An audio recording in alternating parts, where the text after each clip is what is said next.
Welcome back, dear students, to the second part of the explanation of the chapter Arrival of Europeans in India. In the previous video, I showed how the Europeans started trade with India, what attracted them to India, and after reaching here, how they wished to take over our motherland. In that video, we discussed about the two European countries, viz. Portuguese and Dutch. And in this video, taking further the chapter, I will be discussing about Britishers and the French. So, let's get started. The first question coming to your mind will be, now what made Britishers to come to India? So, let me tell you, when the Portuguese returned to their motherland after trading with us, they shared their success stories with the other people, and moreover they even wrote books on their success, which Britishers came across, and this motivated them to come to our country and also gain some success. So few merchants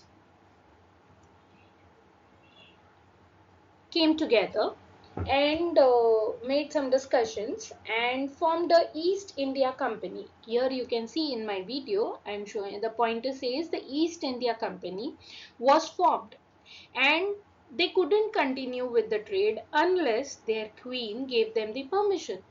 So they approached Queen Elizabeth, then the Queen of Britain, for permission. Now, what do you think? The Queen must have permitted them? Yes, she agreed and issued a charter to East India Company. Now, what is charter? Charter is nothing but the permission letter, formal permission letter. And here you can see EIC, that means it's East India Company, abbreviation for East India Company. Now, this charter not only gave them permission to trade but also monopoly to trade. Can you see here monopoly word? Yes, monopoly to trade. Now, what is monopoly? Monopoly means only these merchants have permission to trade in this given area. Any other merchant from the same country cannot trade in this area. So now they had monopoly, and the area covered was east of Cape of Good Hope and to the west of Strait of Magellan. Now you must be scratching your head like where these things stand in the map. So let me show you the map. Here is my map.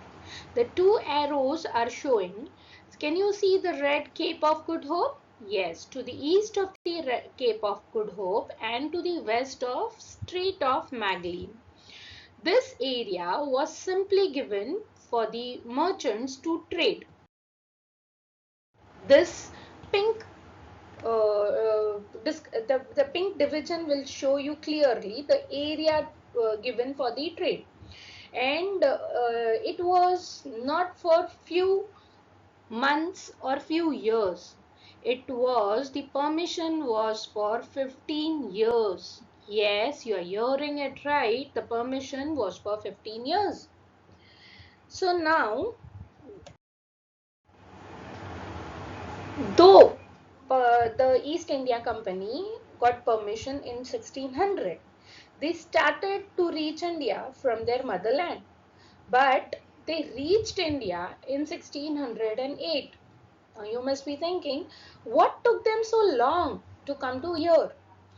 So let me tell you, we already had two merchant companies in our country, that is the Dutch and the Portuguese, which came before Britishers, and they had performed very well in our country and had made their naval base here, and they were very good in sea. So the Britishers had a tough competition in the sea itself. Anyhow, British managed to fight with them and reach India in 1608. and their first ship reached Surat. Yes, you are hearing it right. It reached Surat. Okay, students, this was not the end of the story. The big hurdle was to get permission for trading. And during this time, the major India was under the Mughal rule. That is, we had Mughal emperors. And this time, the Mughal emperor Jahangir was ruling India. He was a hard nut to crack. So it was a very difficult thing to get permission from him, since he was a very adamant ruler. So this difficult task was given to Sir Thomas Roe. Now he played a very important role. He couldn't find any other way to persuade Jahangir. So he thought of bribing him. Bribing, trying to impress him, trying to give him you can call it lalach in Hindi. He tried to bribe him with many imported beautiful things from England, which were hard to get in India. And after getting impressed by this, and it was not for a few couple of years, it took him too long it took Sir Thomas too long to impress him with such things. So finally he was convinced and he permitted East India Company to trade in our country in year 1615. Yes, from 1615, finally British East India Company started the trade.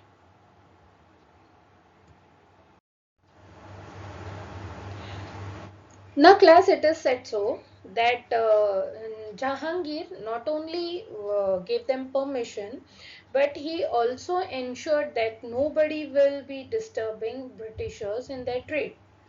Yes, it is said so in the letter written by Sir Thomas Roe to the King James of Britain. He said that if the the Britain, if the Britain keeps on gifting Jahangir with such beautiful things, then Jahangir will ensure that they will have no problem in trading in India. So EIC started spreading its wings in India. They started making trading posts in India. They started with first trading post in Surat, followed by second in Madras. Next, they came up in Bombay, and then they also had one trading post in Calcutta. Now, you must be thinking what they actually traded in. I mean, they also imported and exported as well. So what was this? Yes, let me tell you, they imported coffee. We did not have coffee in India.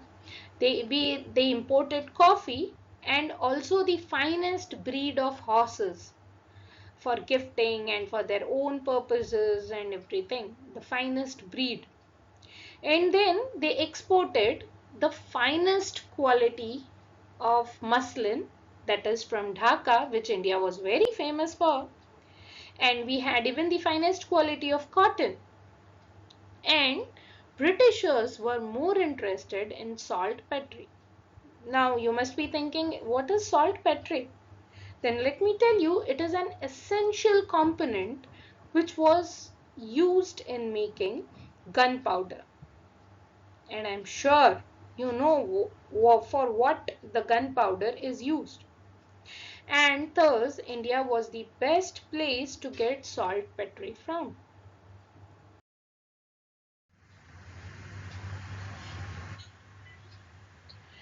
Now, by 1647, Britishers slowly and steadily spread their wings in India, and now they had almost 23 factories in India. Yes, 23 factories. Among them, the three factories were very important. And these factories were more of godowns. They did not produce anything there. It was not a manufacturing unit, but it was a storehouse for the things they accumulated from India and were slowly loading onto their ships and then sending it to their mother nation. So they needed a place to store these things, that is a storehouse. So these storehouses, of course, needed protection. As we all do, we protect our very important things from the thieves and burglars. So even they wanted to protect the things they bought from India. So they thought of fortification of these trading centers. The three trading centers were very important for them, and they were Fort William of Bengal, Fort St. George of Madras, and Bombay Castle of Bombay. Now they were wanting badly to fortify these areas, and they did so. They did so to protect themselves, their things from the attack of other people. Meanwhile, we had French coming to our India. In 1664, even they made a company called French East India Company, and they approached India. Even they got permission. Even they started trading in India. They reached India in 1668, and that too in Surat. And slowly, steadily, even they got success in trade, and even they needed the trade centers. So slowly, even they developed their own trading centers. The first one came up at Machilipatnam. Few people call it Masulipatnam also. And the second center came up in Puducherry. Now it is known as Pondicherry. And the third one came up in Chandranagar in Bengal. But French had a very tough competition with Britishers. And that competition was already in the Europe itself. But slowly, when both the countries came up in the same on the same land for trading, now it was matter of keeping themselves fit and more strong so that they can compete with others. So French had a tough competition with the British, and it was basically in initial days more focused on trading, but slowly they started interfering in the local administrations also, which our local people did not like it. And even they were very keen in spreading their religion in our country. Yes, we have before the arrival of Europeans, we had Mughal rulers ruling on us, and before that, we had few Indian Hindu prince ruling on us. So now this was the third religion entering in our country, and people were not liking it much. That the French were more keen in making them Roman Christians.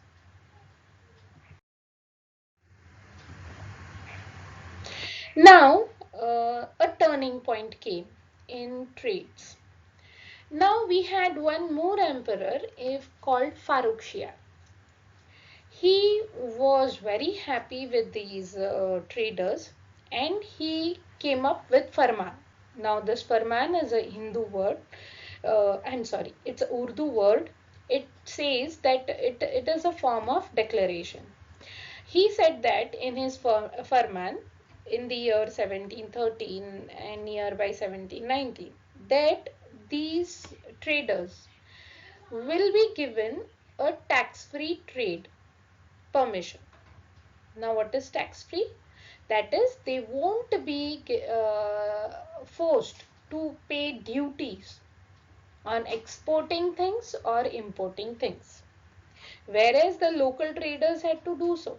They had to pay their duties to the king. Whereas the European traders need not pay the duty. And what do you think? What were the effect of this famine? Of course, Britishers as well as French minted money. Yes, they started making money as fast as possible and as much as possible. Now, this proved as a boon for them. Now, as I said previously in my previous slide, that there was a tough competition between the Britain and the France. Even in the Europe, they were having a war among themselves. So this was war which longed for 7 long years. So Britishers started feeling insecure in India due to presence of France. So even this thing made them force themselves to maintain an army and fortify their forts, make it more stronger to protect themselves from the attack of France.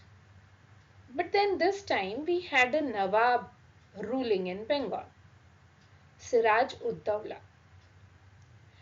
He did not like this idea of fortification of the forts.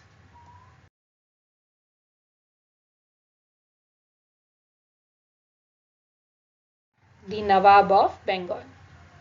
Our historians, Indian historians, call him the first freedom fighter also. Now you must be thinking, right now this was the phase where Britishers were the traders only. So how can we call Siraj Ud Daulah the first freedom fighter? Let me explain you further. Siraj Ud Daulah had a thought in his mind, and even he explained his view to the Britishers and France, saying them, see, you people came here in with a thought of trading only. So for trading, you need to buy things, load in your ship and send it away. Why do you need storehouses? Okay, fine. Even if you need storehouses, why do you need protection for those storehouses? And even if you are giving protection, why you need to build huge forts? This is not your land.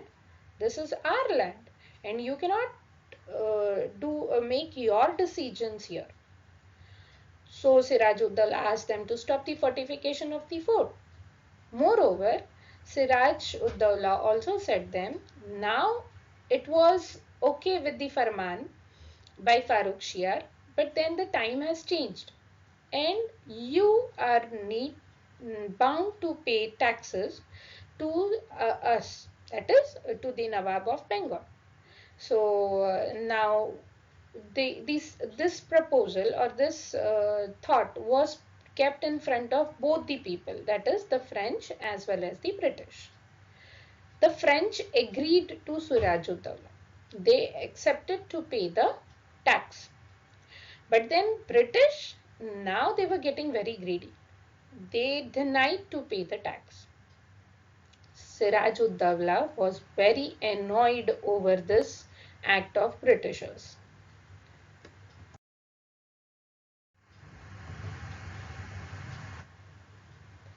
And with this anger, he thought of destroying the Fort William in Bengal. And he attacked it.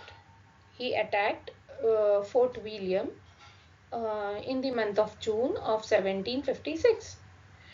While this attack was a surprising thing, the Britishers had no idea about this and they couldn't plan their defense.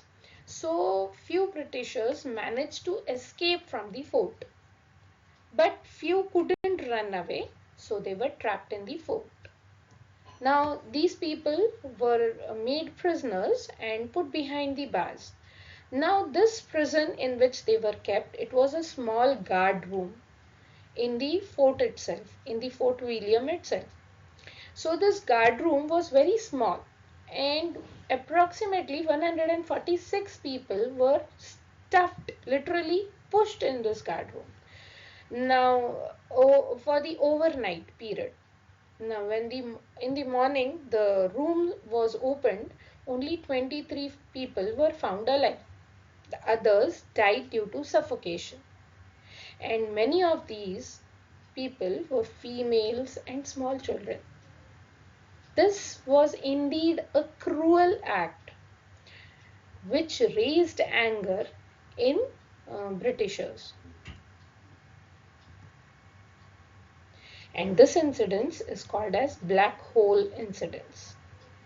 This is very important in our history point of view, because this is what raised anger in Britishers. The people who managed to run away from the fort uh, re- uh, formed a hatred, a severe hatred against the Nawab, and this called for a revenge. So, in this, they took help of Robert Clive, who was in Madras. They called over him and informed about the situation, and then Robert Clive started marching with the army of 3,000 people to the Nawab's fort. They had a small battle even, but then they had to compromise in a form of peace treaty. The Nawab had to call for a peace treaty with the Britishers. In this peace treaty, he agreed over few things. He allowed the Britishers to continue the tax-free trade, and give back the Fort William. But then the Nawab was anyhow not happy with this treaty, and this treaty did not survive for long. Now, Britishers were even not happy with Siraj Ud Daulah, and they thought of some other way. So they were planning a conspiracy against Siraj Ud Daulah. Yes, a conspiracy. They were planning somehow to remove Siraj Ud Daulah so that they had no other hurdles in their process of treating. So let's see how did they plan to do so.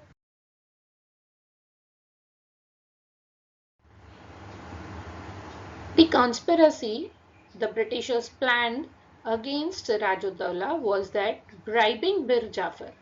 Mir Jafar was the army-in-chief of Siraj Ud Daulah's big army.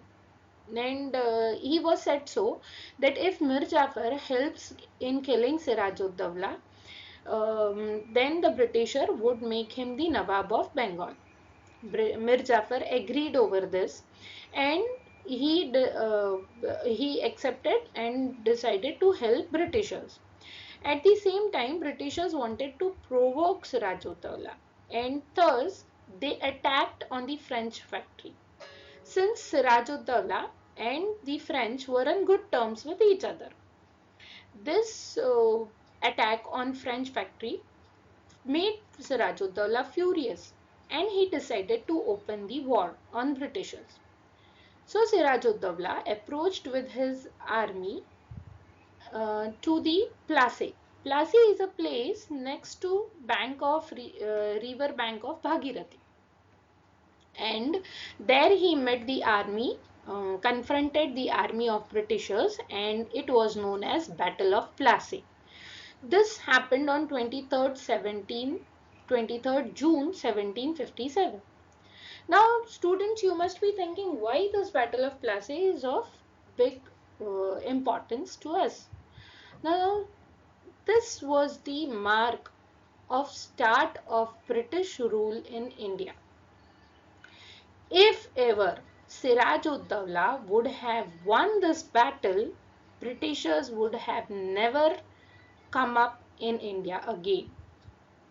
But unfortunately, due to Mir Jafar's treachery, Siraj Ud Daulah was murdered and he died, and Mir Jafar became the new Nawab of Bengal. So this is the turning point in the history of our India.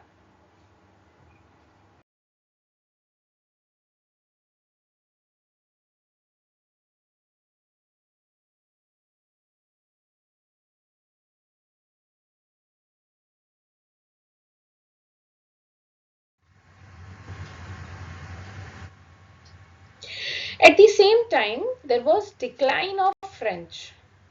Now, one of the main competitor of Britishers was declining. And what was the reason? The French were declining because they were already in the war in Europe, and otherwise also they had three big confrontation with the Britishers, and these were called as Carnatic Wars, which happened in the southern area of our country. So these three Carnatic Wars were like the first one took place between 1746 and 48. The second one took place between 1749 to 54, and the third one between 1756 to 63.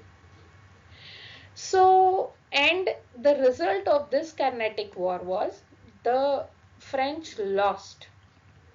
The French was defeated and the British won. And the French was now restricted to Pondicherry only and few places nearby Pondicherry.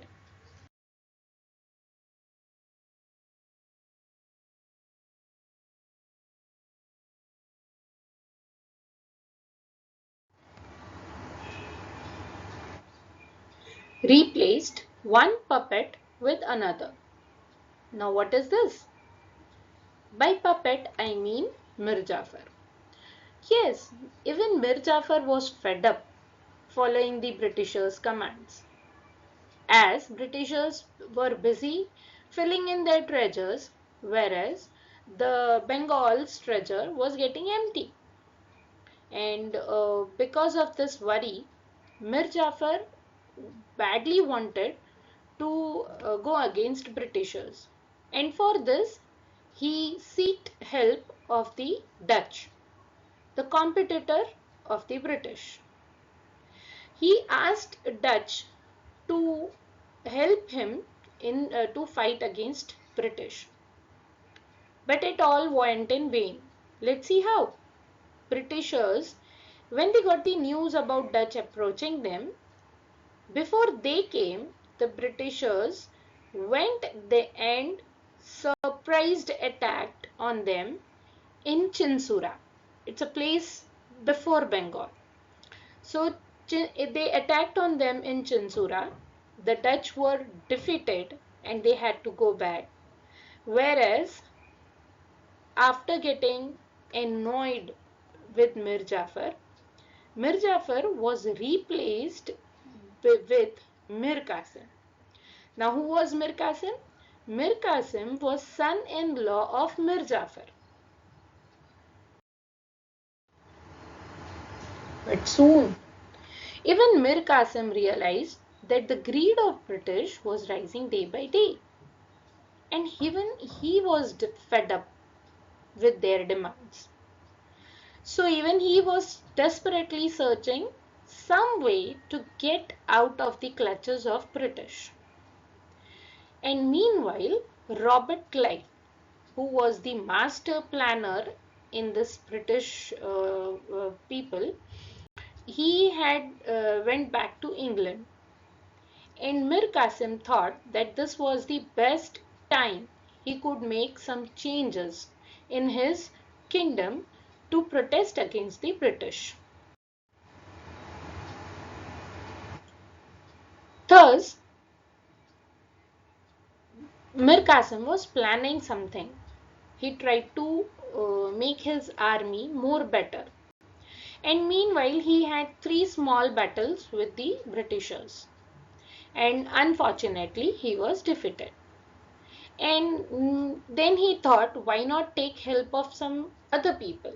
So he approached the Nawab of Awadh, a near neighboring state, and the Mughal Emperor Shah Alam too. And they both agreed to help Mir Qasim against the Britishers. Then they headed with their army towards Buxar, which is now in Bihar, and confronted British. And this was called Battle of Buxar. But unfortunately, we lost this battle. And now the Britishers not only had Bengal but also Awadh and also the Mughal Empire. Now, slowly and steadily, Britishers were rising as a political party in India.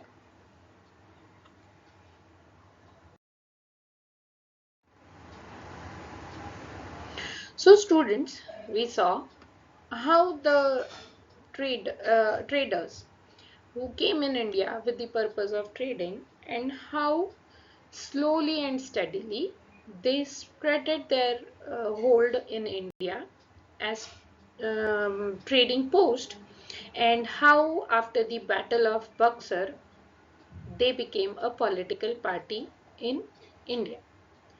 Now with this we end our chapter here, but not the story.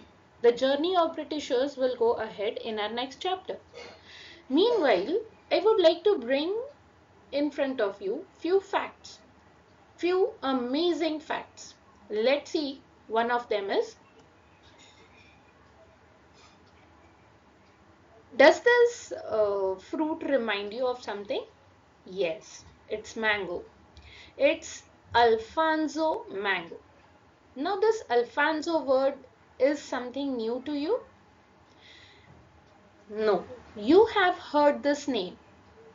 He is none other than Alfonso de Albuquerque, who was the Portuguese explorer who helped Portugal to hold a good navy base and hold in on our country. So when he had come to India, he had brought this fruit with him, and he planted these trees in Goa. And from Goa, these mangoes traveled in different places in the nearby area, that is Ratnagiri, Konkan, and many other places. And even he taught us the process of grafting with the plants. And this is how the mango spread all over India. And today it is the most relished fruit of our country. Yes, it was brought by Alfonso de Albuquerque, and it is named after his name, Alfonso. Now, who is this person? He has puzzled you in your assignment, SS assignment. Yes, who is he? You must have a hard time thinking about him. So let me help you.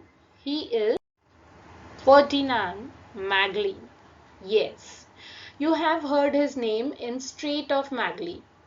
Now, he was a Portuguese explorer who started his journey to find India, and he is the person who went around the earth. Yes, he took the entire round of the earth and proved that earth is not flat. This is these red lines on the map are showing the journey of Magellan, and you can see the Strait of Magellan. He found the strait, and thus it was named after him, and today it is called as Strait of Magellan.